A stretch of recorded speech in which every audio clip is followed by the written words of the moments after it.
Good evening, everybody. Welcome back to the show. Thank you so much for joining again. Already loads of you in the chat for quite a while, actually, talking about the dramas of Monaco, which may not have involved the exciting, close wheel-to-wheel race action that we always love, but perhaps don't even bother expecting at Monaco anymore. But still plenty of talking points, as there is at every single Grand Prix. So thank you to everybody that's joined and joined in with this chat. We will cover it all off. So already loads of questions. I'm going to try and work my way through as many of those as I can, but keep them coming. I'm at home this week, so hopefully we've got a stable internet connection.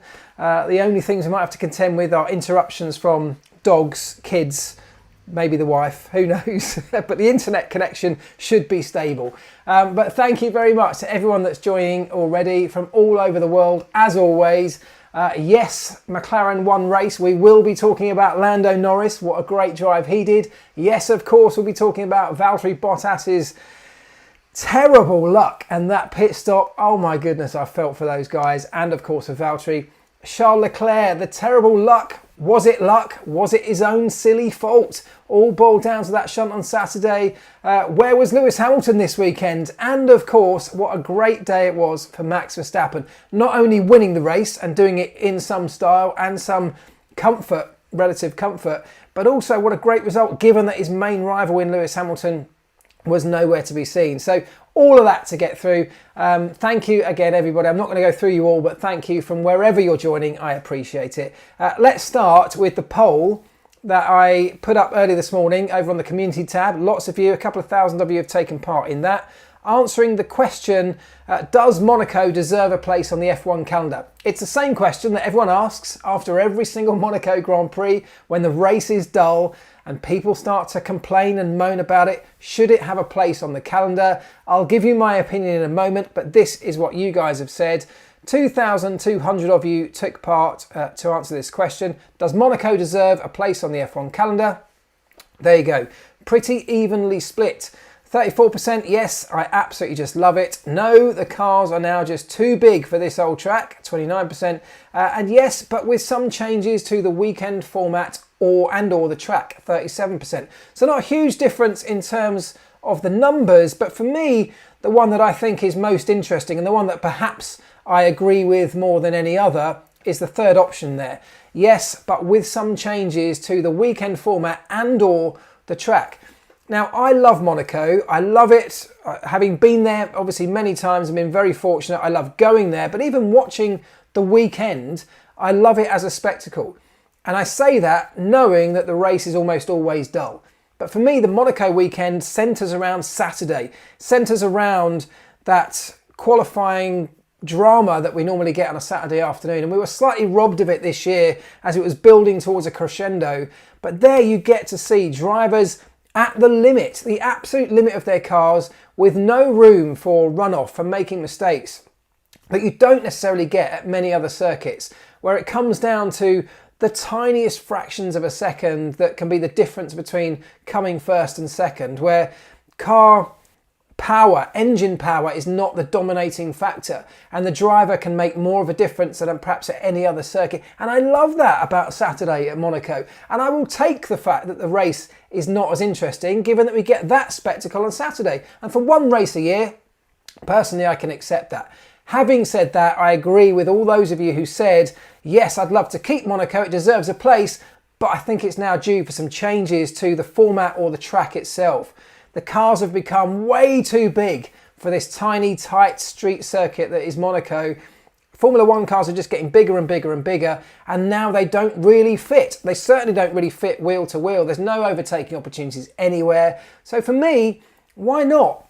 Changing the track, there might be a couple of areas you could make some tweaks, but that's going to make minimal difference.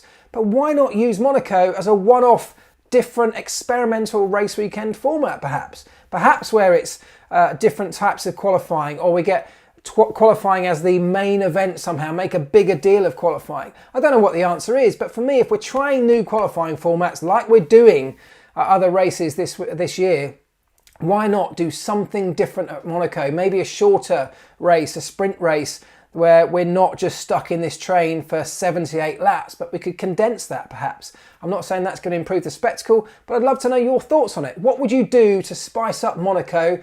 And don't just say you'd take it off the calendar. We've accepted that some of you believe that. That's absolutely fine. But if we were going to keep it, how could we spice things up? I'd love to know your thoughts on that one.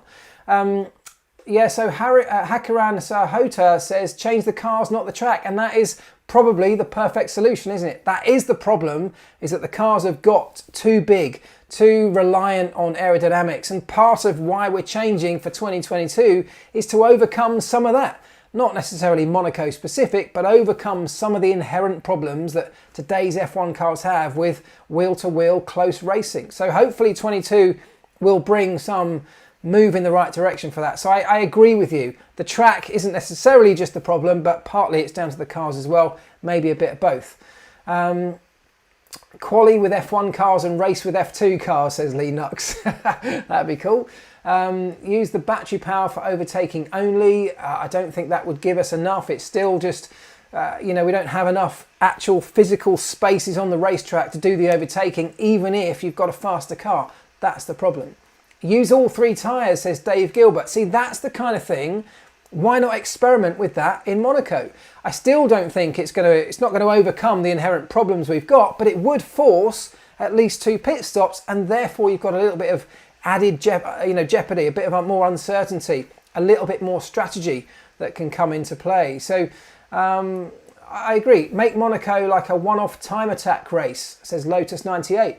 Look, it sounds like a crazy idea, but why not? Why not when we're in this rich vein of being open to experimentation every now and again? Not saying we're going to set it in stone, but maybe Monaco could be somewhere where we could try something a little bit different. Because the reality is, while Saturday is one hell of a spectacle quite often at Monaco, Sunday can be dull and people will tune out. People will stop watching. Formula One needs people watching, and if they're not, they don't have a product. So why not just try something new? I absolutely believe that. Wet the track, it quite often does that itself anyway. It actually wet the track just after the race had finished this year, which it always seems to do. During pack-up for the Monaco Grand Prix, it seems to rain, but never quite at the right moment in the race. Sprinklers in the tunnel, says BB King 1977. Right, why not a time trial style race like 10 or 25 round a car? Time trial style race, I mean, same sort of thing that someone else suggested. Why not give something like that a go? I agree. Reverse gear for the whole race might be a bit optimistic. Put the drivers in historic F1 cars for Monaco. How good would that be? Combine the historic event, those smaller cars on the old school track, that would be epic. Look, I think there are loads of things you could try if it was on an experimental basis to try something new. The problem is there's so much rich history in Monaco, so much tradition, and it's the traditionalists. They're the same people that don't want to try the, reverse grids or sprint quali races, those kind of things. They're not open to new ideas. The traditionalists are the ones you've got to get past. And on one hand, I can totally feel why they're so passionate about the tradition of a race like Monaco. I get it, totally get it.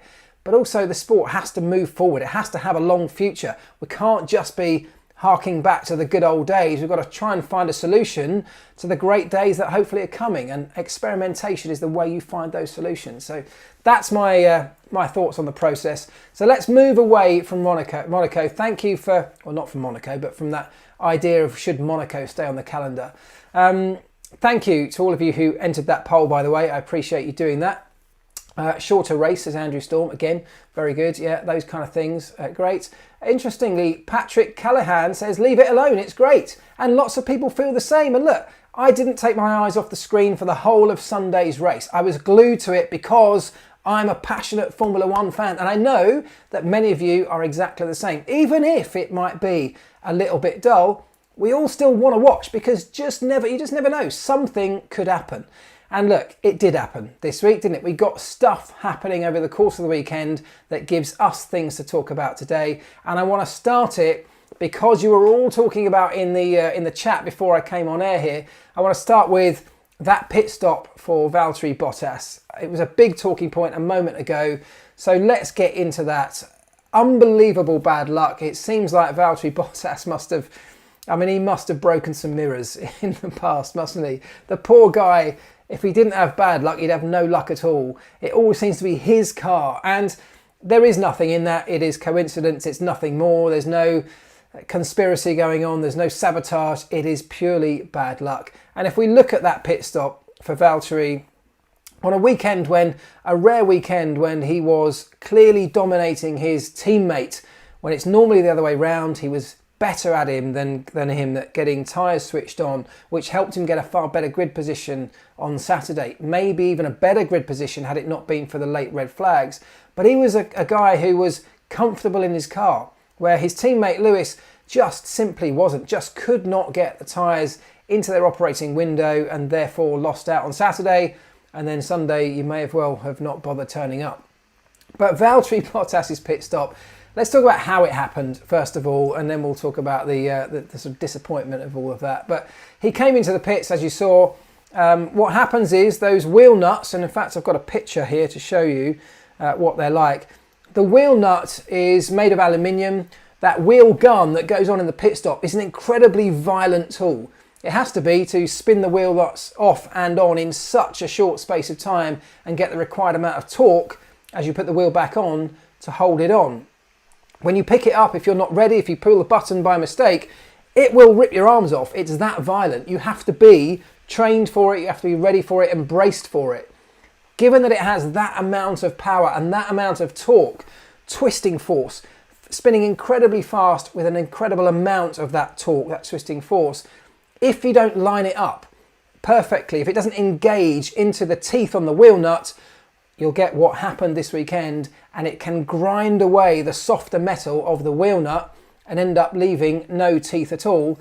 And this is what it looks like. You may well have seen this doing the rounds today on social media. The picture on the left is a wheel nut that's obviously heavily used but perfectly okay, and you can see the sections all around its circumference are these sections that the wheel gun then slots into and engages in, and that's what allows it to impose that drive and that twisting force to either undo or do up the nut. That nut is retained permanently inside the wheel, so when you put a new wheel on, it has a new nut in it. But what happened seemingly on this particular occasion is because Valtteri came into the pit stop, I think he was a half a metre short or long, I can't remember, over his normal marks in the pit stop. Normally what happens, the guys all practice for that, so it's something that can happen very easily. You have to shuffle along, get yourself into a new position to line up and get the gun back into that nut and get the wheel off. Now, if your driver overshoots by a metre, that's really easy. Everyone has to get up, literally get up, physically move, reset themselves. It's a slow pit stop, but this is what you have to do. You re-engage the gun, you take the nut off, and off it goes.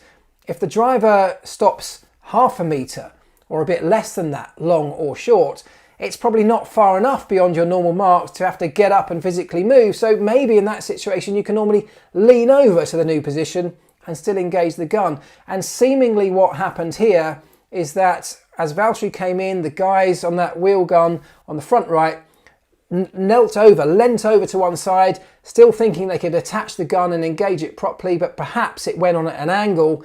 And with the violence, as I said, that wheel gun has, the torque that has when you fire up the trigger, it spun, it wasn't engaged in the wheel nut, and that silver surface that you can see on the picture in the background, which is Valtteri's wheel nut from the pit stop, this picture taken from F1 TV's pit lane channel, you can see the silver areas on that nut in the background is essentially where the material has all been ground away. These teeth on the picture in the foreground are now missing, and therefore there is nothing for the wheel gun to engage in and be able to undo the nut. And the guys literally had nothing they could do. There is nothing you can do in that moment. You can't get the wheel nut off. Now, I've never seen that happen in a race, but I have seen it happen in practice. And of course, in practice, you can stop, you can end pit stop practice, you can take it in, you can analyse it, you can figure out what happened and work out a solution to prevent it happening again. But in the race, it's too late. That wheel nut had to stay on the car all the way until the car got back to Brackley with the same tyres on it, until the guys could get in with some kind of tool, chisel, cutting device to physically cut that damaged wheel nut off. There is no other way of getting it off. It's a little bit like when you cross the head or round off the head rather of a screw, like a Phillips screw. I think Toto even likened it to that. If you're trying to undo an old screw and you slip on the screwdriver and it rounds off the Phillips head, there's nothing much you can do other than take some kind of brutal tool like a chisel or a hammer and a punch to it. That's the situation the guys were in, and it was absolutely horrendous. It was a race over situation for something that was seemingly so simple. Now, what do they do about it? Now, possibly you could look at the wheel nut material. They use aluminium wheel nuts typically because it's softer than the material of the actual axle itself, which is what you do want, because if a wheel nut gets cross-threaded, which can easily happen as well, what you don't want is the axle becoming damaged. You want the wheel nut to damage first, hence the softer material, because they're easily replaceable. That's not going to be a race-ending situation.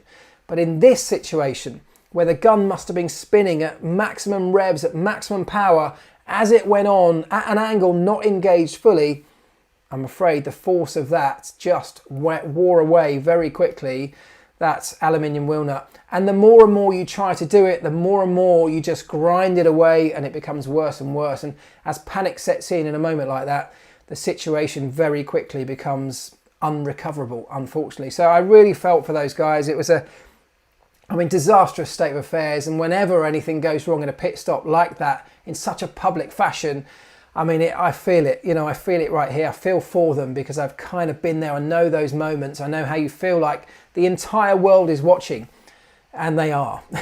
So there you go. That's the way it went. And unfortunately for Valtteri, it was a race ender. Was it the driver's fault, says Sharon? No, definitely not the driver's fault. It was probably a combination of human error, in terms of tiny little things like, well, the driver probably, if he overshot his marks, that's one element that went wrong. But then the guy on the wheel gun going on at that wrong angle without fully engaging the gun, obviously that's another problem. And all these little things, probably in the panic of trying to do it again, he may well have ground more and more away in the panic, rather than perhaps stopping, calming down, taking a moment, which you never do in a pit stop because the adrenaline's pumping. So it's very difficult to blame an individual here. It feels like a combination of things, perhaps together with the material that the nut's made of, the material the gun's made of, maybe the way the teeth and the gun engage with each other, will all be looked at and analysed in forensic detail. And if there's anything they can do to prevent this happening, of course they will. Let me see. If it was cross-threaded and could be removed, would they have replaced the wheel nut or retired? If the wheel nut was cross-threaded, which is a very different scenario, typically that would have happened on the way on with the new gun, and it can happen. That's when I've done a video on this before, when I did it with a bottle of milk. Long-time fans of the show may remember. When you screw on the bottle on top of your bottle of Coke or milk or whatever, when it doesn't quite go on straight, it can feel tight. It can go tight, but it's not sealed. It's not on properly. And if you tip your bottle of milk up, it will still pour out. That's cross-threading, and that can happen as you jam a new wheel nut on. But in that scenario, it's recoverable because you can always get it off again. Hence, I said the axle isn't damaged because it's made of a much harder material. The wheel nut takes the damage, but you can take that away. And you can actually, the pit stop guys all have with them in the pit stop box the set of tools required to actually change the nut inside the rim. So if you're changing a set of tyres in a pit stop and you get that situation where a wheel nut is cross-threaded, you can use the removal tool. You can take out the wheel nut from the wheel and put your spare nut in its place. Of course, it takes forever. Pit stop's a disaster, but it won't end your race. But cross-threading a wheel nut is a very different scenario to what happened here. Josh Smith remembers the milk bottle. Thank you, Josh. That was a long time ago. So well done for sticking with us for this long. So the wheel nut was not fused to the axle, says G. Thompson. So Mercedes sent out, I'm on the WhatsApp media group with the Mercedes team, their initial response, their initial press release, if you want to call it that, was a message to say that the wheel nut had machined itself into the axle. And I think that's what then some of the commentators picked up on, because they're all on the same WhatsApp group. they then reported that. But having seen the video that I've seen today, that some of you may well have seen, and the imagery, it doesn't look like that's what's happened. It's literally that the gun has machined away the wheel nut, and therefore it can no longer be removed. Ted said in his notebook session after the race that McLaren has a system to break the wheel nut with a hammer for this situation. It is possible. I mean, look, you're never going to get into this kind of scenario. McLaren definitely have the tools to remove a wheel nut in a pit stop scenario, but it's more for when it's cross-threaded. With this situation, the wheel nut at this point in this picture, the wheel nut is still done up fully. I mean, it's full torque. You are not going to be able to very easily remove that. If a wheel nut goes on and it's cross-threaded, it's very rarely is it ever done up at full torque, and you can then break it off, change the wheel nut, as I said. In this scenario, though, that would have been, I mean, I think almost impossible, certainly within the realms of keeping your car within the race. Given that it's Monaco, if you put yourself back in the race and you're last, you may as well not bother. How much would a wheel nut cost? Says Mr. AJ Scotty. I mean, I don't know the answer, but really not very much in the grand scheme of things. They are a kind of throwaway item. They're a consumable. I mean, that one you see in the picture there, the one on the left-hand side that's being held up, that looks pretty battered and bruised, doesn't it? But that's a kind of a wheel nut. That's how it would look after one Grand Prix weekend, with a number of pit stops and pit stop practices. You know, the gun gets jammed on violently. Of course, as I said, the rotating force is violent. So they're not something that's cared for, well looked after, but they get thrown away frequently and replaced because they're so cheap. Let me see.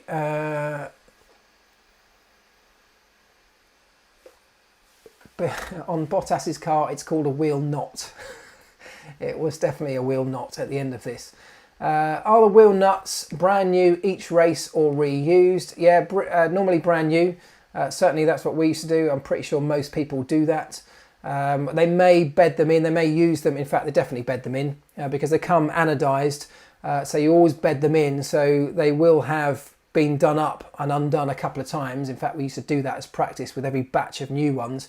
Just gun them on and off 3 or 4 times just to wear away the anodizing surface layer on the inside, so that when they butt up against each other, when it seats itself in the wheel, it's not sitting on the anodizing, and it is sitting surface to surface to make sure you get the correct torque.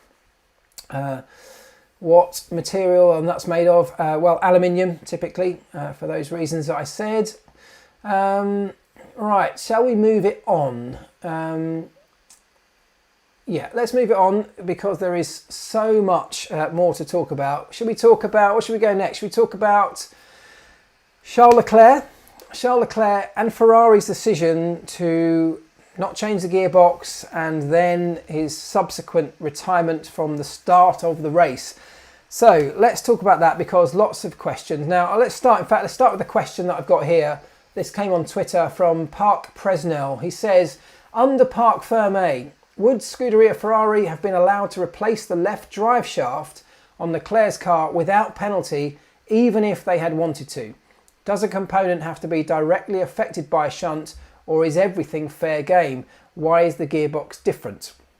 So, with the shunt on Saturday, as we know, the back end went into the barrier, and typically what can happen, you've seen it hundreds of times, as soon as you hit a rear wheel into a barrier, the impact travels along that drive shaft and through that suspension, which are all bolted directly to the gearbox.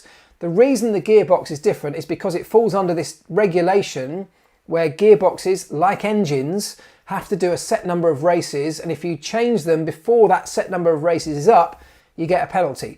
We all know that. And so when you have a crash and there is any kind of impact on the rear end, there's huge concern about whether, even if it looks fine, the gearbox internals particularly could be damaged because of the impact that the drive shaft then has on the gearbox casing and the diff that's in the middle of it.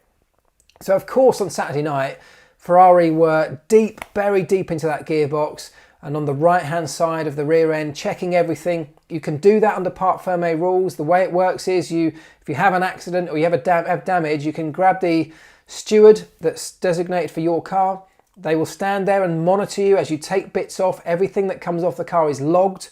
You can, if you find damage, take your list of damaged bits to the FIA and say, look, we're under Parc Fermé, so we know we're not allowed to normally replace bits, but these bits are clearly damaged. Here you go, we can show you what this broken one looks like. We can show you what the new one should look like. Therefore, we can show you it's damaged. You've seen it's had a crash, so we know why it's damaged. They will often weigh the parts to make sure that the new component weighs exactly the same as the one that you were taking off, and all those things to make sure that no cheating is happening.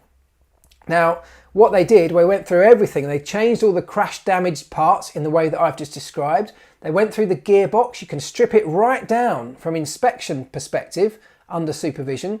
They then found nothing within the gearbox that was too worrying. So they put it all back together in exactly the same way and decided, great, it's a brand new gearbox. Ferrari had used a brand new gearbox for this race. So brand new gearbox, nothing visual, all the data looks fine. We're going to stick with the gearbox. We don't see it as being a big gamble, but given that we're at Monaco, a 5-place grid penalty would be a huge gamble in itself, given that we're on pole position. Now, I can't question that. I think I would have probably done the same given the information that they had around the gearbox. The drive shaft, which is what eventually failed on the left-hand side of the car, not the one that had the impact with the barrier, presumably, and I would hope that this is the case, they went through some inspection of those parts as well. But I think Ferrari suggested that they certainly weren't looking in that area too much because obviously the impact was on the other side. Now, I've got a feel for Ferrari here because the world was shouting at them on Sunday afternoon saying, why on earth didn't they just take the penalty and change the gearbox? But in doing that, they wouldn't have fixed the problem that eventually curtailed their race. So this was a combination of bad luck, terrible luck, perhaps an oversight in that they didn't look closely enough at that left-hand side and find a problem, but it may well be that there wasn't a problem that was visually there to see. And if there isn't a problem that's visually there to see, to then go to the FIA and say, we want to change this drive shaft as a precaution, well then you get onto sticky ground. You're in Parc Fermé rules, and if you can't show a good reason why you want to change that left-hand drive shaft, you can't change it. That's what Parc Fermé is all about. So I hope that explains the scenario that Ferrari went through on Saturday evening and then Sunday morning. And I've got to say, for all the criticism I give Ferrari about their decision making at various times, I have to feel really heartbroken for them and for Charles Leclerc, because this felt like one of those scenarios that would have been very difficult to spot and to get around. And yes, you can always point fingers and say they should have looked more closely. Of course, there's going to be a shock transfer through the gearbox and potentially onto the left-hand side. But you've got to say, I hope they looked at it and maybe it just wasn't something that was there for all to see. So perhaps bad luck. And of course, as Andrew Storm says, absolutely right, Leclerc shouldn't have crashed in the first place. So of course, it all boils down to his and their mistake. I mean, yes, that was a horrendous error on Saturday afternoon when, and I don't believe for a second that there was any deliberate ploy to end qualifying early. First of all, he's not that kind of guy. Secondly, that's the worst place to do it. One of the fastest corners on the racetrack where you potentially risk damage, as was the case. And secondly, there are far better ways, as we've seen in the past, which could prevent any damage and could easily get a same sort of similar type result.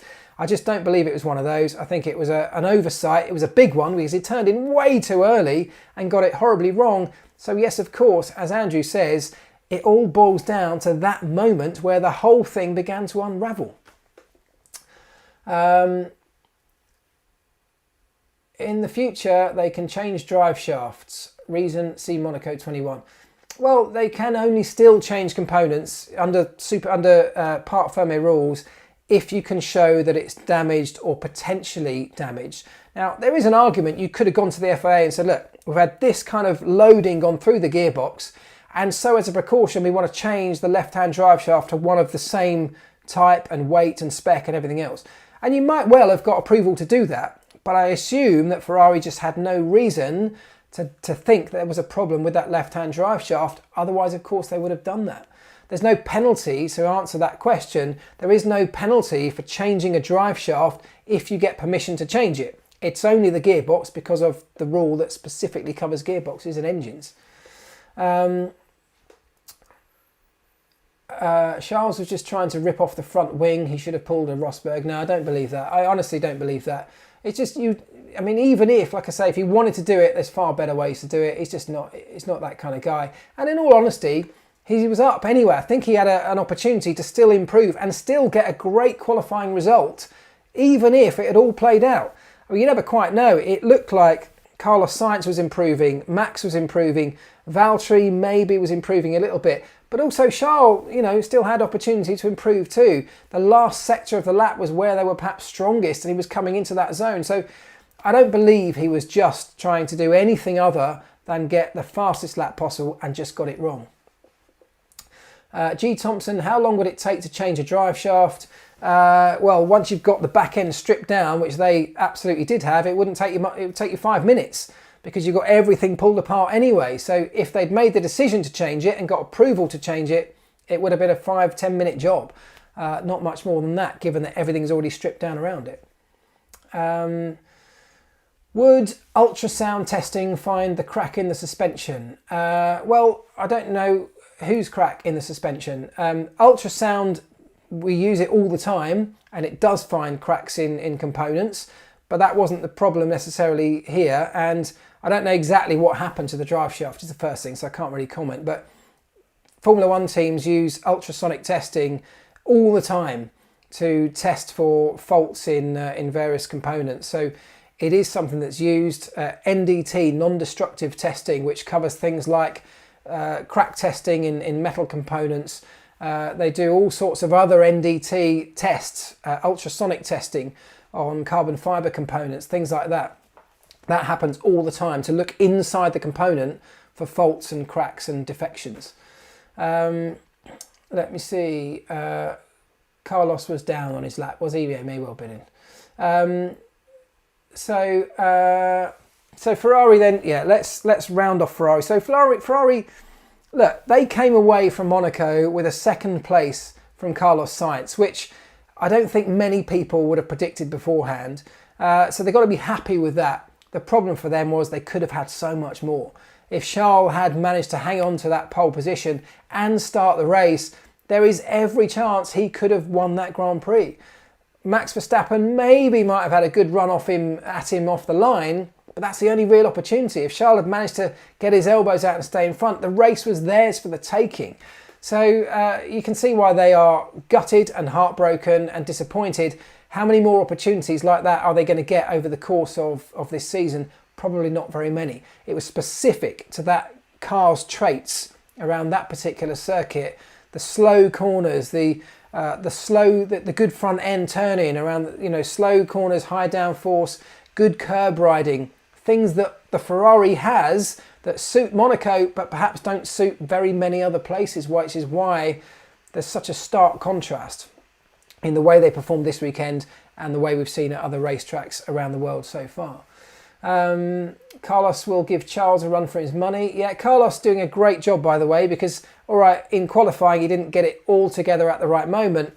But over the course of the weekend, both Ferrari drivers were pushing each other. In fact, Carlos was quicker at many occasions, wasn't he, over the course of the weekend? So he's one of the new guys at a new team who has got it together and is starting to get to grips with his car. Whereas people like Checo, Daniel Ricciardo, Sebastian Vettel, albeit he had a far better weekend this weekend, still struggling way more compared to their teammates than Carlos seems to be. So he's doing very, very well. Choose Life says, great show, Mark. First time I've caught you live. Thank you very much. Thanks for joining. Welcome along. So TV direction. TV director to become the tea lady, says Andy Hopton. Here we go.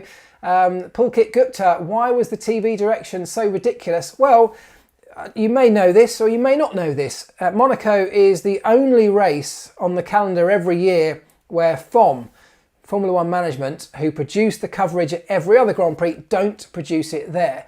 Monaco have some legacy deal where the ACM produce the coverage from Monaco. They have their own director, they have their own gallery, they have their own kit.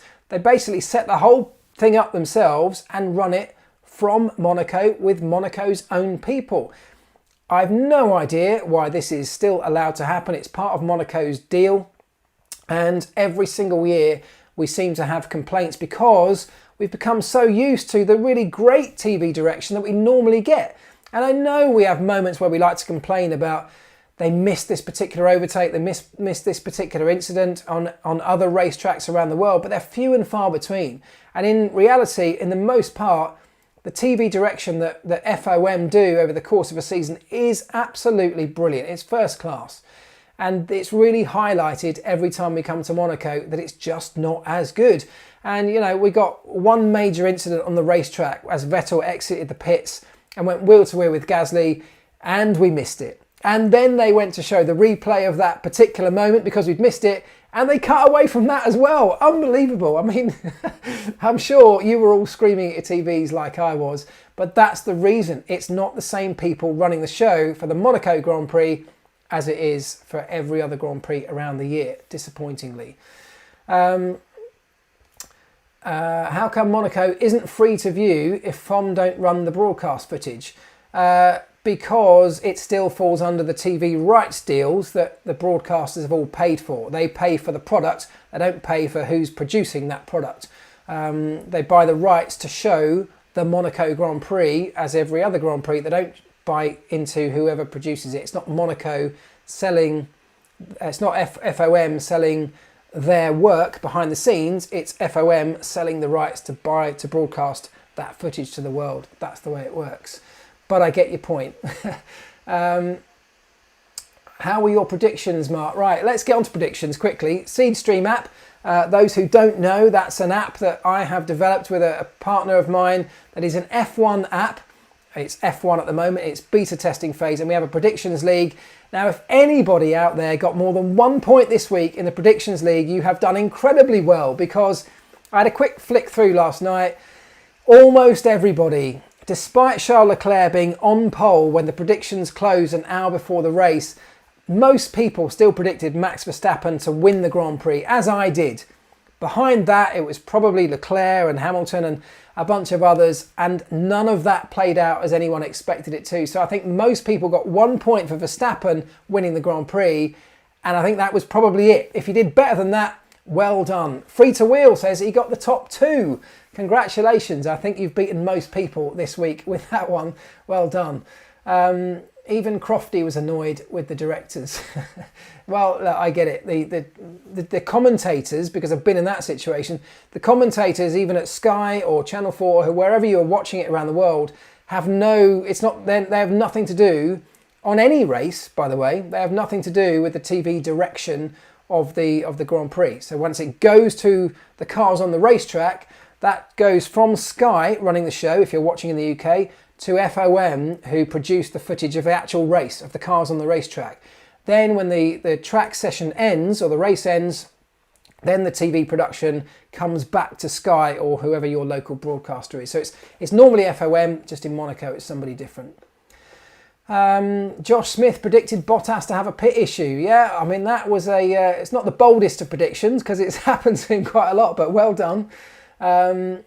Bendy front wings for both Marc and Red Bull. Should we talk Bendy wings? The reason I want to talk Bendy wings, we'll do it briefly. First of all, we now know, as we've talked about it before, we covered it a lot last week, there is a new pullback test coming in for, I think, the French Grand Prix later in June, isn't it? Where they're going to increase the loading in that static load test. So effectively, you have to apply more load to your wing in the pit lane before it's allowed, with it not flexing. So it now has to stay static under a higher load than it does with the test today.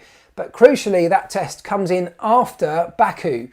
Baku, as we know, the longest straight on the calendar, the place above all others that you want a bendy wing, because on that long straight, as you reach maximum speed, it will rotate backwards, dumping a bunch of drag and increasing top speed. Now, Baku is one of those racetracks where it's it's a street circuit. It's a little bit Monaco-esque in places, but then it has this incredibly long straight. Now, on the straights, that's where Mercedes have a clear advantage over Red Bull.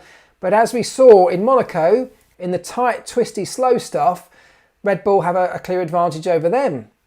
With the bendy wing, which they will still be allowed to run in Baku, some of that straight line speed advantage that they would have otherwise lost could well be with them for this particular Grand Prix, giving them potentially a better advantage or an advantage to stay closer to Mercedes than they otherwise might do.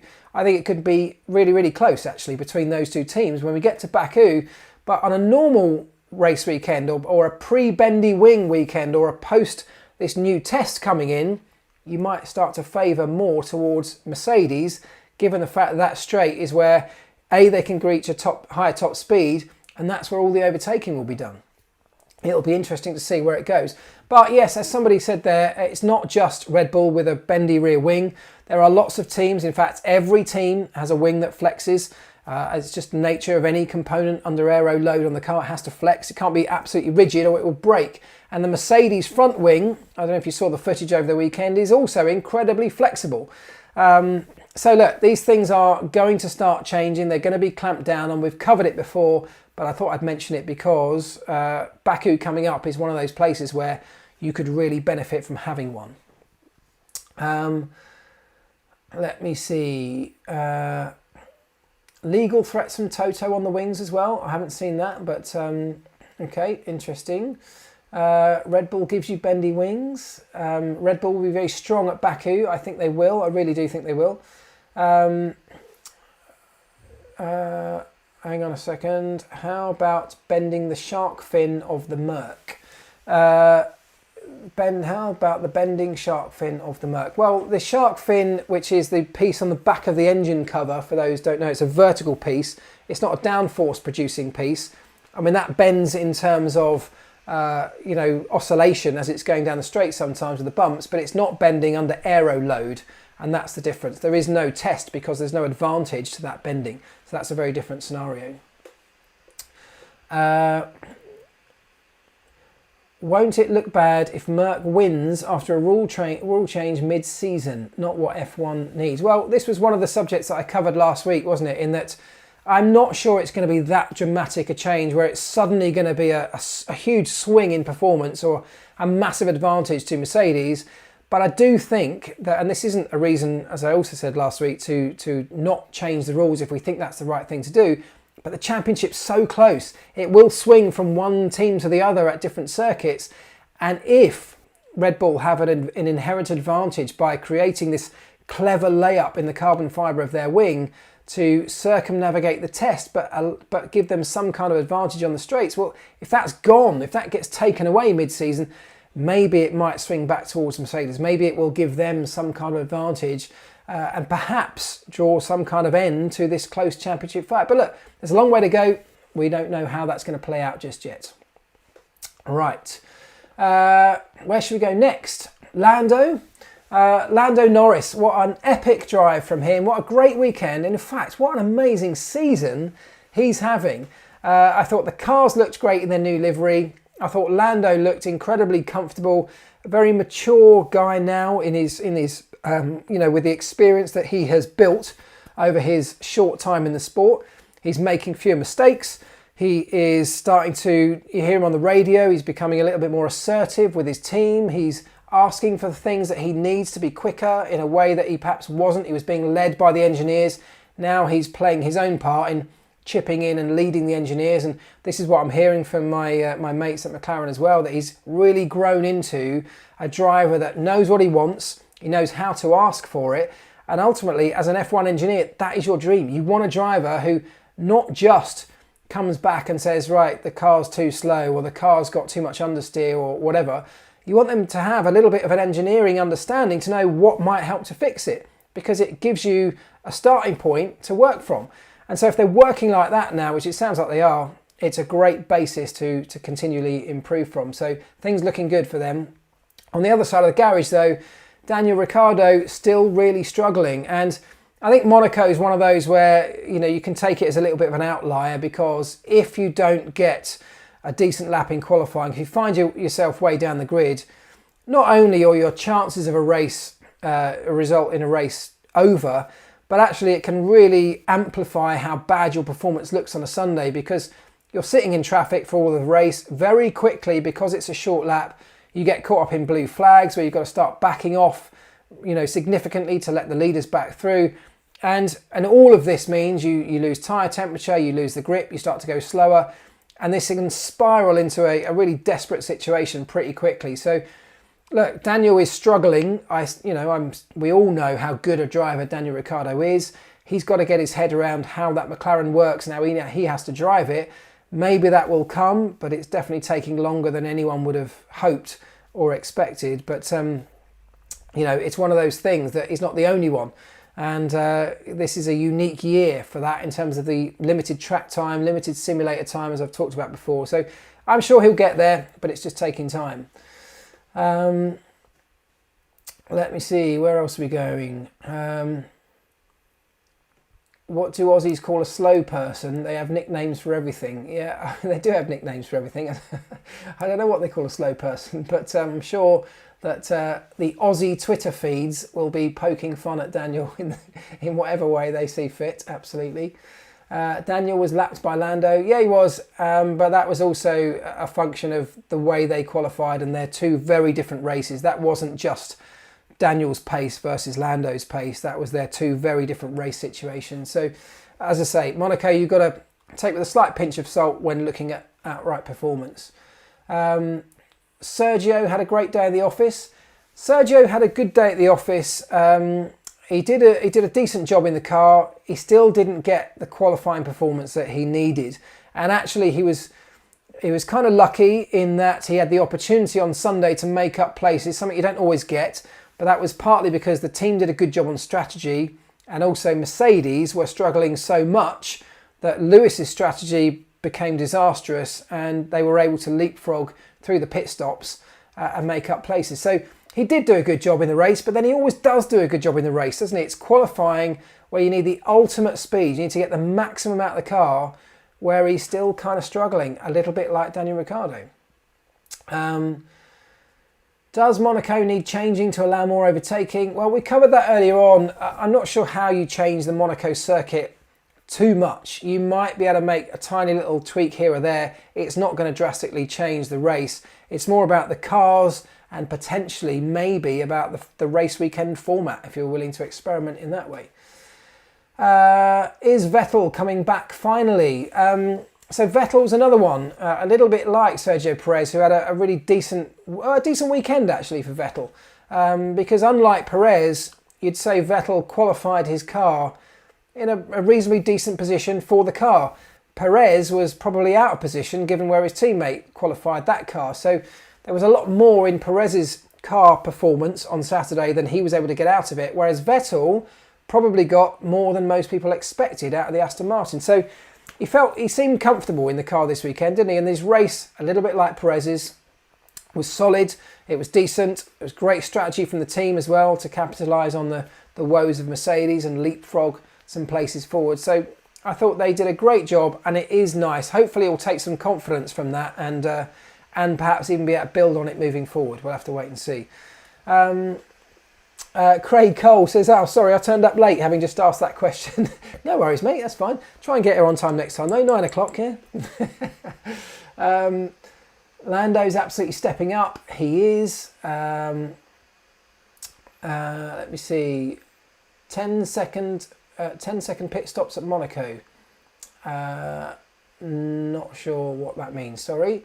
Ross Brawn said they were looking to changes for Monaco. Yeah, so I haven't read Ross Brawn's column today, but that's good. I don't know what changes he might be looking at, but look, I think it's one of those things that, as I said, Formula One is in this phase of life right now where we've got this rare occasion when most of the teams seem to be able to find agreement on things that are potentially for the greater good of the sport, even longer term, something we've never had for a long, long time.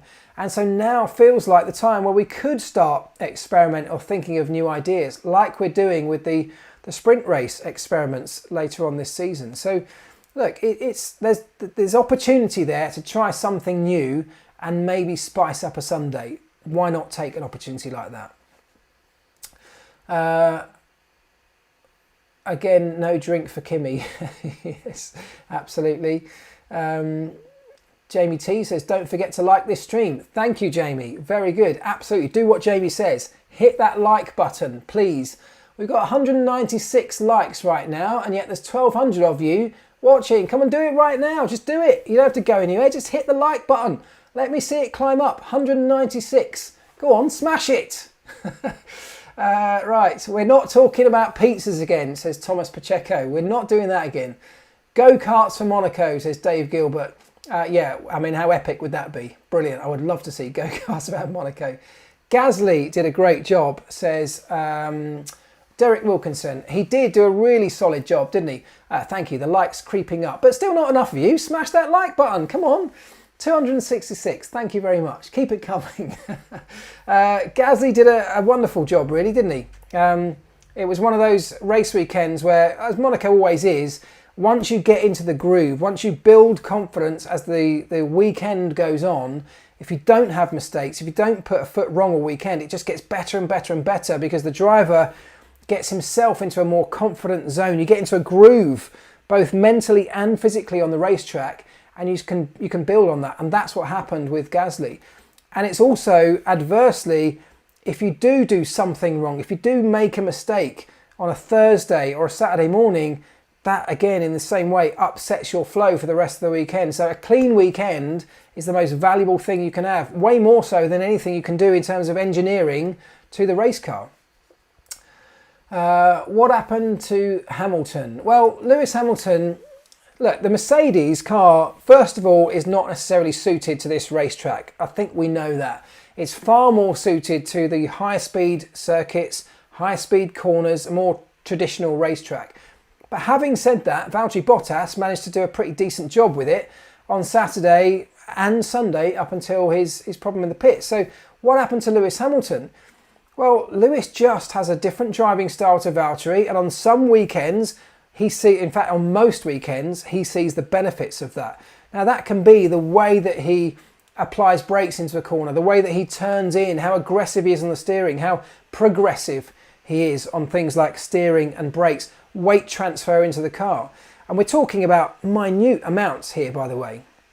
Throttle application in the same way. All of these tiny little minute details and differences, the way that one driver applies the control inputs to another, particularly with things like braking and steering, can have a huge impact on, obviously on lap time, but also crucially on tyre temperature. And as it always is, it's always about getting tyres into the right tyre temperature window. Just outside of that window, you lose grip and it's like driving a different car. You just will not ever be able to generate the lap time if your tyres are not in the right temperature window. And that can be affected by all sorts of things. Obviously the preparation of those tyres ahead of a qualifying lap, for example. And in terms of preparation, what I mean is, you see the drivers weaving around on the warm-up laps, doing burnouts, prescribed burnouts ahead of a race start, for example. It's all about tyre temperature. The drivers control the car in these tiny different ways, and on some race weekends where Lewis's style of driving on a micro level obviously plays into his hands, and it's one of his strengths is obviously looking after tyre temperature over the longer stint. That's why the Mercedes is far better at looking after tyres, for example, than Red Bull is in a race situation. But conversely to that, the way Lewis Hamilton drives the car, together with the characteristics of that Mercedes, is that it takes longer to warm those tyres up. And Max Verstappen and Red Bull and others were able to get tyre temperature into the car much more easily. Once you've got tyre temperature in, you get the grip and it's easier to maintain the tyre temperature. If you can't get the temperature in the first place, particularly at the front end, and that's where Lewis Hamilton was struggling most, getting front tyre temperature to get the turn in that you need to be able to increase the lap time, go faster and maintain that tyre temperature, you're just going to get stuck. You get nowhere and you disappear into this spiral of graining and loss of grip and no turning and understeer. And that's what Lewis was struggling with. So it may come down to the way he turns into a corner, aggressively or not aggressively enough, the way he applies the brakes and gets the weight transfer onto the front axle. In the same way, weight transfer to the front axle under braking phase gives you more load on the front tyres, allows you to turn in more aggressively at higher speed, putting more load through the tyres, generating more temperature. So I don't know the ins and outs, and without seeing the data, none of us could possibly, but it's those kind of details that can make the little differences between getting a car working and not. And I think it's one of the difficulties with that Mercedes. It struggles with tyre warm-up, but it's much better at preserving tyre life, and Monaco is a racetrack where tyre life is not so much of an issue, but warm-up most definitely is, and I think that's where they were caught out. So it was one of those really difficult, spiralling out of control weekends for Lewis, and as soon as you qualify back in 7th, a little bit like I said for Daniel Ricciardo earlier, your race weekend is destroyed because you've got no real hope of getting out of that unless you've got more pace. And like Sergio Perez and Sebastian Vettel had, they had more pace in the car, allowing them to run that overcut beyond Lewis's pit stop, push hard because they had more pace and therefore jump him. Lewis just didn't have that pace, so wasn't able to do anything to respond to them. Valtteri will win in Baku. He could well do. It's going to be a really tight race in Baku, I'm sure. Ben says DAS withdrawal. That's a good point. Yeah, DAS was one of those tools that in Monaco would have been really useful for Lewis Hamilton and for Valtteri Bottas. It was one of those tools where Monaco was perhaps where it would have been come into play most of all, particularly ahead of a qualifying lap, generating more tyre temperature, and yet being able to then switch that off, if you like, to preserve tyre life in the race. The best of both worlds. They've lost that now, of course. Right, where we got 4 minutes to go. God, that's flown by tonight. Doesn't it fly when you're having fun? Thank you for all the likes. Look, 465 likes. That's still only about a third of you. Keep smashing that like button. Come on. And no major crashes in the race. Amazing. Not even a yellow flag. I don't think I've ever known a Monaco in a race situation to never ever have a yellow or a red flag. Unbelievable. And it was also one of those races where you kind of could have done with one just to spice it up towards the end. But that's all getting a bit American, isn't it? 5 minutes till beer o'clock. Thank you. Yeah, thank you for the warning. Why didn't Perez go for the fastest lap? I don't know. I don't know the answer to that because I think from memory, did he have a gap behind him? I think he did have a big enough gap. I'm not 100% sure. So if he had a big enough gap, I don't know. I think it was probably because they wanted to hang on to the back of Lando just in case Lando made a mistake.